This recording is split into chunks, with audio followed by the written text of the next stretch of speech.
मुझे लगता है कि केवल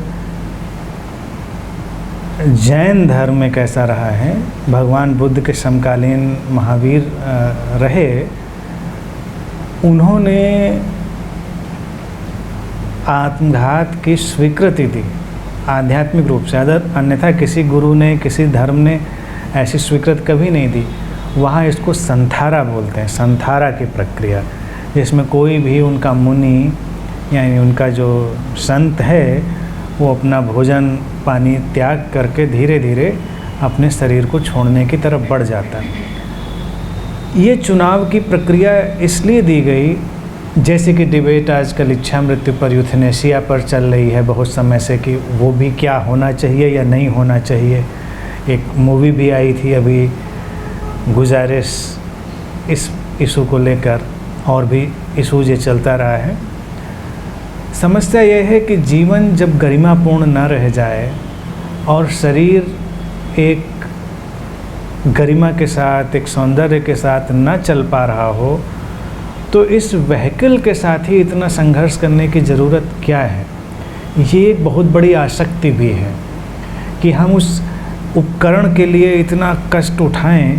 तो मुझे लगता है महावीर जी ने ये व्यवस्था दी कि अगर किसी साधु को, किसी मुनि को ऐसा लगता है कि अब शरीर में रहना ज़्यादा कष्टप्रद है बजाय कि जीवन में रहने के, तो इसको जाने का चुनाव वो कर सकता है। ये अपना चुनाव, बड़ा चेतन चुनाव, कोई निराशा नहीं, कोई हताशा नहीं, बहुत ही चेतन रूप से वो चुन सकता है। ये चुनाव एक तरह से व्यक्ति को बहुत शक्ति भी देता है, बहुत आंतरिक शक्ति भी देता है कि हम ऐसी घटनाओं का चुनाव भी कर सकते हैं। कोई निराशा नहीं है हमारे अंदर, लेकिन हम शरीर के साथ उतना ही व्यवहार कर रहे हैं जितना एक व्हीकल के साथ व्यवहार करना है। ये ज्ञान होना ज़रूरी है उन लोगों को। प्रकृति में जिन बातों का जिक्र किया है वहाँ भी संभव है कभी कभी उन पक्षियों को, कुछ विशेष पक्षी हैं और कुछ विशेष ऐसे पशु भी हैं जो ऐसा करते हैं, उनको किसी बिंदु पर हो सकता है ये ख्याल आ जाता हो और वो ये चुनाव कर सकते हों। भरतपुर जो जगह है जहाँ पर बहुत सारी चिड़ियाँ आती हैं, वहाँ पर एक जगह है जो अभी भी रहस्य बनी हुई है कि वहाँ अक्सर कुछ पक्षी आकर मर जाते हैं, वहाँ अपना जीवन त्याग देते हैं। ऐसा क्यों? संभव है कि जो शरीर का त्याग देना है वो करुणा के कारणों से भी हो सके। बहुत सारे जो उदाहरण विश्व युद्ध के या पॉलिटिशियंस के दिए, वो सब घृणा द्वेष पर खड़े हुए, हिंसा पर खड़े हुए उदाहरण भी हैं। लेकिन कभी कभी जीवन में प्रेम और करुणा इतने प्रभावी हो जाते हैं, या जो आत्मिक मूल्य हैं इतने प्रभावी हो जाते हैं, जिनके आगे इस शरीर का बहुत मूल्य नहीं रह जाता। और यही मनुष्य जीवन की गरिमा है कि हम कुछ उच्चतर आत्मिक मूल्यों को, हायर स्पिरिचुअल वैल्यूज़ को इतना महत्व दे देते हैं कि उनके आगे जीवन की जो ये आपाधापी है ये मायने नहीं रखती, इसका कोई मायने नहीं। अब क्यों करता है व्यक्ति ऐसा? उसके आधार में यही है कि ऐसा चुना जा सकता है, इतनी बात है। चाहे वो किसी को आप ज़बरदस्ती जहर पिला दें या सुकरात जैसी स्थिति में कोई आ जाए, सुकरात के साथ भी वही घटनाक्रम हुआ।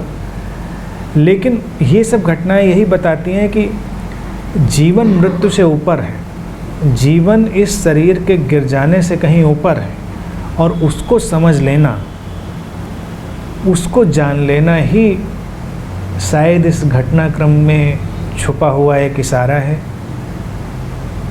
अन्यथा व्यक्ति तो जो संवेदनशील नहीं है वो किसी भी कीमत पर जीवन को खींच लेना चाहेगा।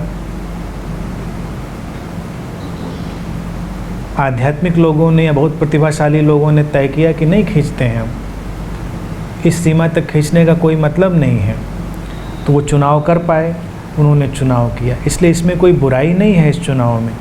महावीर कितने दूरदर्शी रहे होंगे कि वो तब ये बात कह पाए जिसको आज का वक्त भी कह पाने में अभी संकोच अनुभव कर रहा है। अभी भी समाज और कानून उस मुकाम तक अभी आ नहीं पाया है कि वो कह सके कि हाँ तुम ऐसा चुन सकते हो।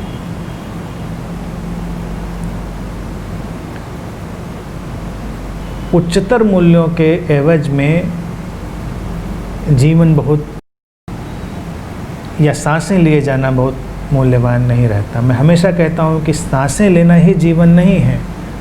जीवन एक अलग घटना है। जब उसमें कुछ नया प्रवेश करता है, कुछ दिव्य प्रवेश करता है, तो जीवन एक बिल्कुल ही अभूतपूर्व घटना है।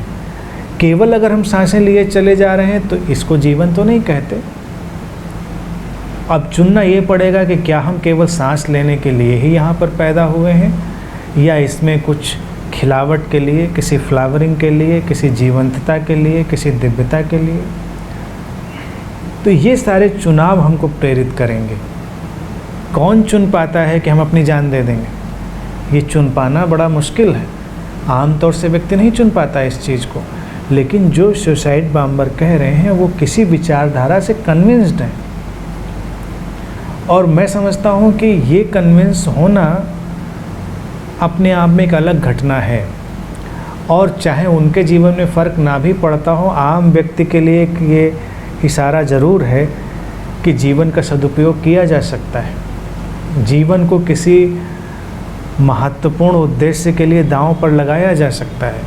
और हम तो कुछ भी दांव पर लगाना नहीं चाहते। ज़रा हम अपनी तुलना करें एक सुसाइड बॉम्बर से कि वो तो एक ऐसे काज के लिए जिसको वो सही समझता है, वो सही है या नहीं इससे फ़र्क नहीं पड़ता, वो उसको सही मान रहा है कि ये मेरी दृष्टि में सही है, वो जाके कहीं पर ऐसी घटना को अंजाम दे देता है।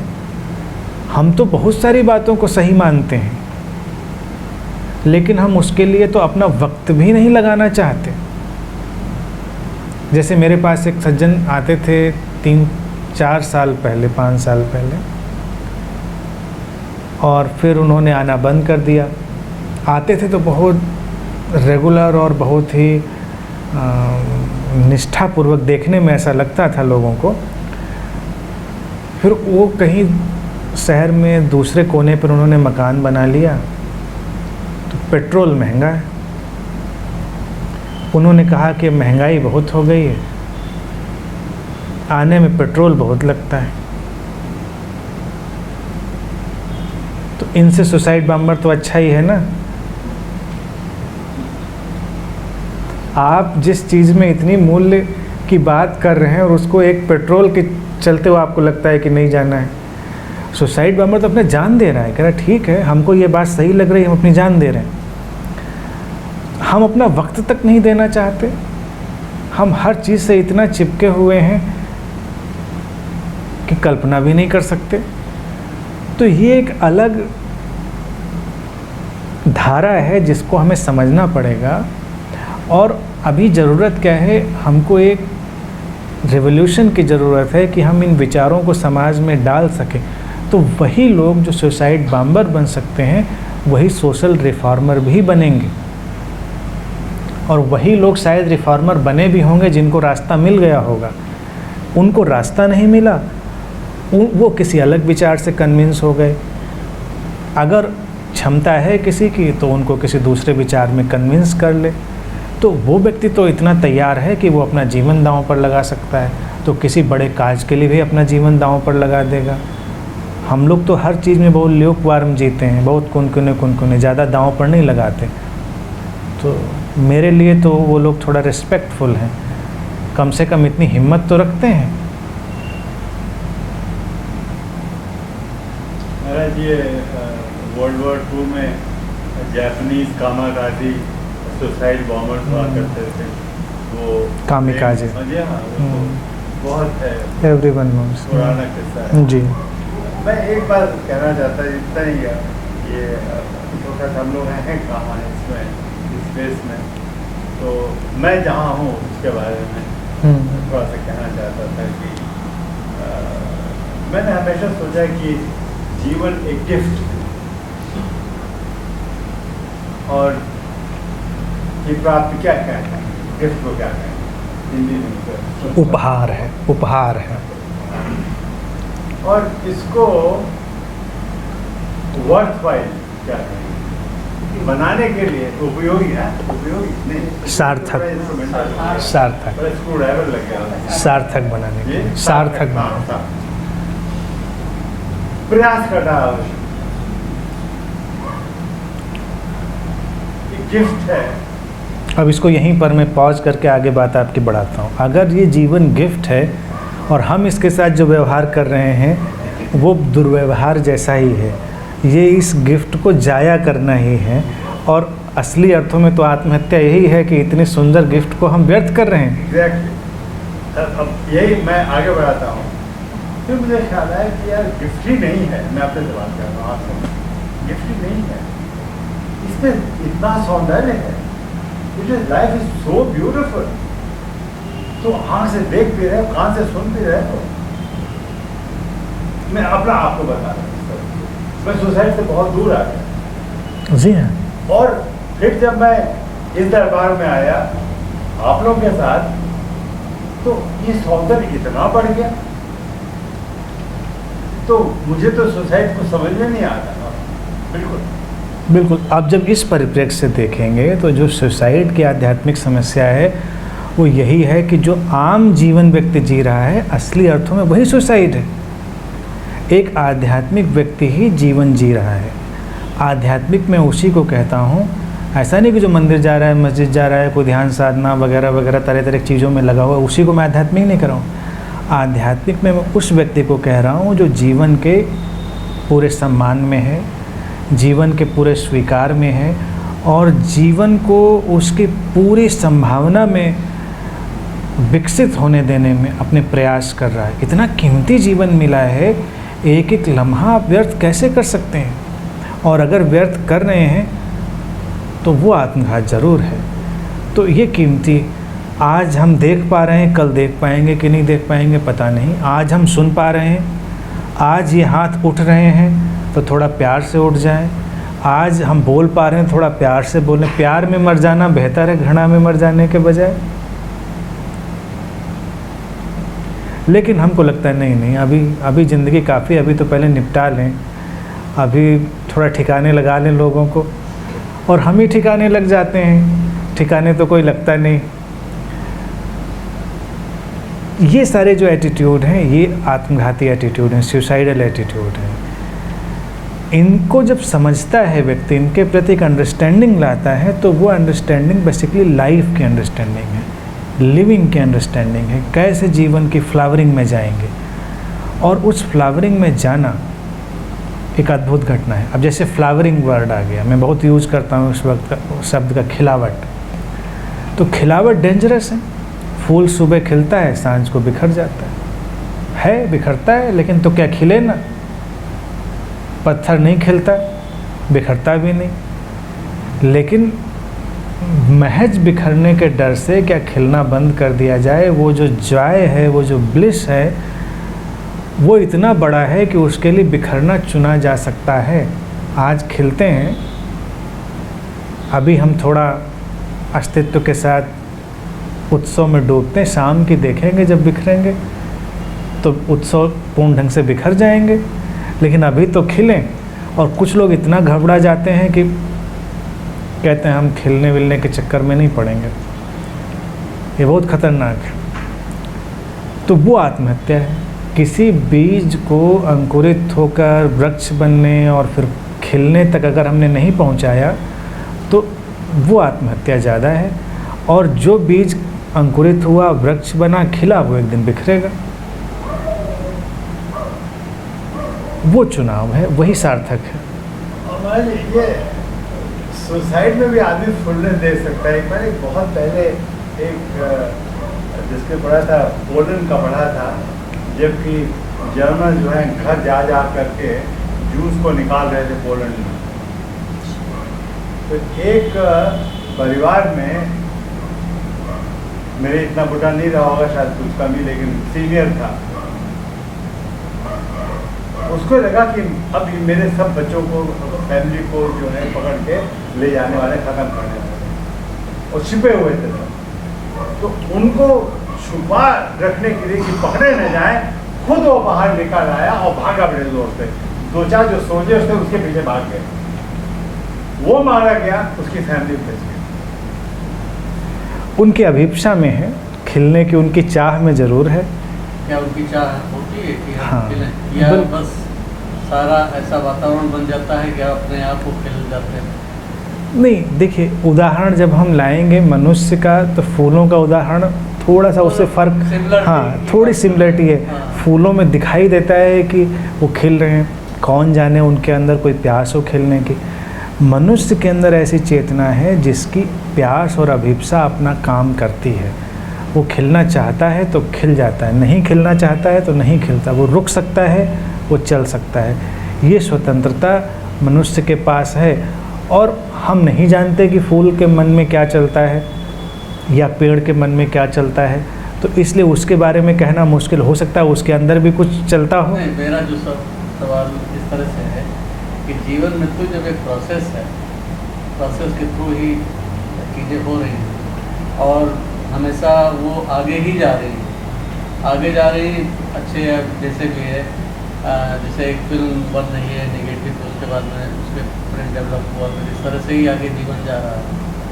तो इस पर फिर जो है ये सब चीज़ें तो सतत चल रही हैं,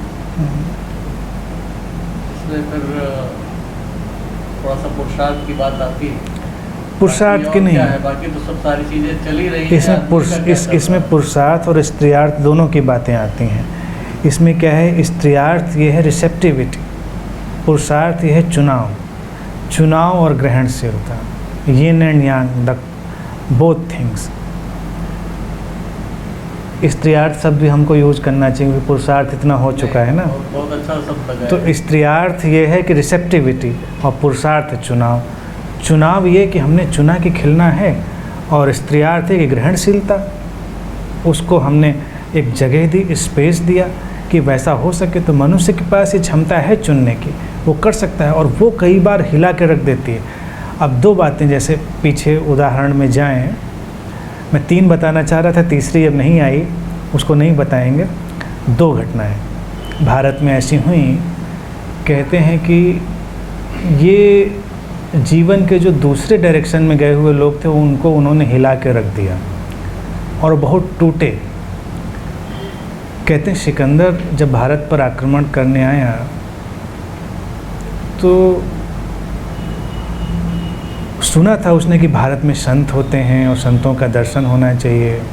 वो उसने अपने उस एटीट्यूड से भरा हुआ था, तो उसने पता किया किसी अच्छे संत से मिलवाओ हमें। तो किसी ने बताया कि वहाँ पर एक संत हैं, बहुत पहुँचे हुए हैं। अब सिकंदर ने ढूंढवाया था, तो मैं समझता हूँ कि सच्चे संत का ही पता चला होगा, जो अपने में कहीं पहुँचा हुआ होगा। सिकंदर पहुँचा तो देखा उस पेड़ के तने पे अपना सिर टिकाए हुए, पैर पे पैर रखे हुए बैठा हुआ। सिकंदर जाके खड़ा हो गया अपने सिपाहियों के साथ, वो आँख बंद किए रहा।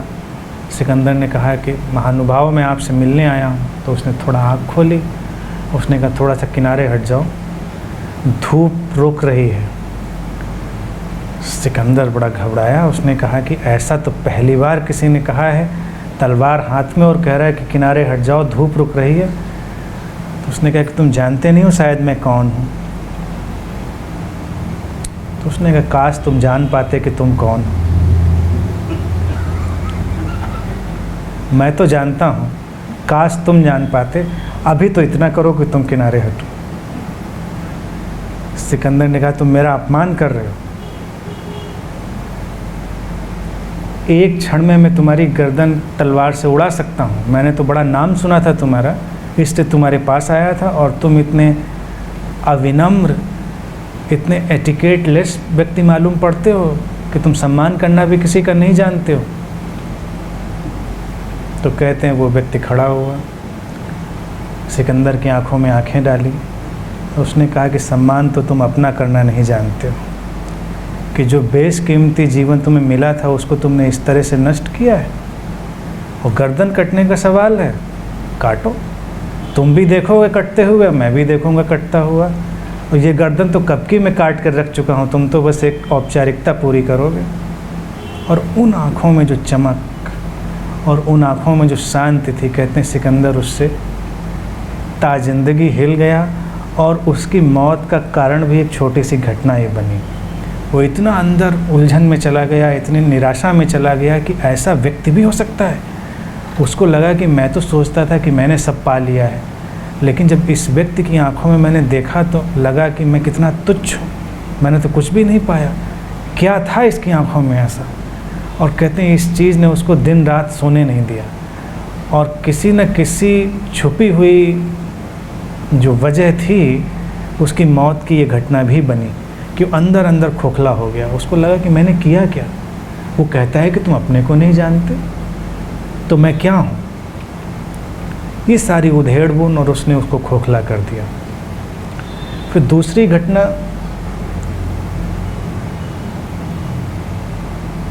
भी सिकंदर के जीवन में ही आई थी, जो पोरस का युद्ध हुआ। तो भारत में जब आया तो कहते हैं कि उसने वो घटना देखी, उससे भी वो बहुत विचलित हुआ। लेकिन वो घटना ऐसी नहीं थी कि उसको खोखला करती, लेकिन वो विचलित हो गया कि ऐसा भी संभव है क्या जीवन में। तो कहते हैं कि सिकंदर की जो प्रेयसी थी उसने उसको बचाने के लिए, उसने सुना था कि पोरस बहुत बड़ा योद्धा है और बड़ा ही लड़ाका है और वो मार सकता है इसको। तो उसने जाकर उससे कहा कि देखो अभी वो युवा है और तुम मेरे भाई हो, मैं तुमको अपना भाई बनाती हूँ, और एक बहन की तरफ से प्रार्थना है कि उसकी हत्या मत करना। अगर वो पराजित भी हो जाए तो उसको मारना नहीं। तो कहते हैं कि युद्ध में उसने कहा ठीक है, वचन दिया तुमको। युद्ध में घटनाक्रम ये है कि सिकंदर पोरस के सामने आया और पोरस ने उसको गिरा दिया, और बस उसकी गर्दन काटने के लिए तलवार उसने खींची और वापस रख ली। सिकंदर ने पूछा कि ये तुमने क्या किया? अब दोबारा तुम मुझे नहीं मार पाओगे कभी? उसने कहा मैंने किसी को वचन दिया है, नहीं मारूंगा तुम्हें। तो कहते हैं कि उसने देखा कि ऐसा भी संभव है भारत में कि कोई व्यक्ति अपने शत्रु को सामने पाकर और मौका जानकर भी न मारे, इस बात पे कि उसने किसी को वचन दिया है। यानी कि मौत से बड़ी भी कोई चीज़ है किसी को जबान देना, किसी को वचन देना। फिर दूसरे ऐतिहासिक घटनाक्रम में आ जाएं, जो राजपूतों की लड़ाइयाँ रहीं।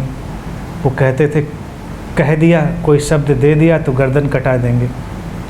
फिर राजपूतों के यहाँ ही जौहर की परंपराएं रहीं कि स्त्रियाँ आग में कूद जाती थीं, अपनी जान दे देती थी, हंसते हंसते वो आग में कूद गए। तो ये सब देखा जाए तो चुनाव तो मृत्यु के थे, लेकिन एक बड़े ही गौरवशाली और गरिमापूर्ण चुनाव भी थे, जहाँ पर जीवन कहीं ज़्यादा प्रभावी था। मौत प्रभावी नहीं थी, जीवन ज़्यादा प्रभावी था कि हम ऐसे जीवन का चुनाव नहीं करते, ऐसे जीवन के चुनाव से हम ये चुनाव ले लेते हैं। तो ये बड़े अलग घटनाक्रम है, ये जीवन के ही गरिमा में ढंग है कि हम अपने जीवन में किसी ऐसी चीज़ को इतनी अहमियत दे दें, अन्यथा तो व्यक्ति जीवन बचाने के लिए कुछ भी कर लेता है। तो ये भारत में ऐसा संभव रहा, ये आध्यात्मिकता ही रही जो उसको इस मुकाम तक लाई जहाँ पर हम जीवन के साथ प्लेफुल हो सकते हैं, इतने सीरियस नहीं हैं। तो वहाँ पर ये जो सुसाइड जैसी समस्याएं हैं या ऐसी गुत्थियाँ हैं, ये अपना अर्थ खो देती हैं, क्योंकि इनके केंद्र में जो है वो कुछ और चीज़ों का महत्व फिर प्रवेश कर जाता है कि कुछ और है जो ज़्यादा महत्वपूर्ण है।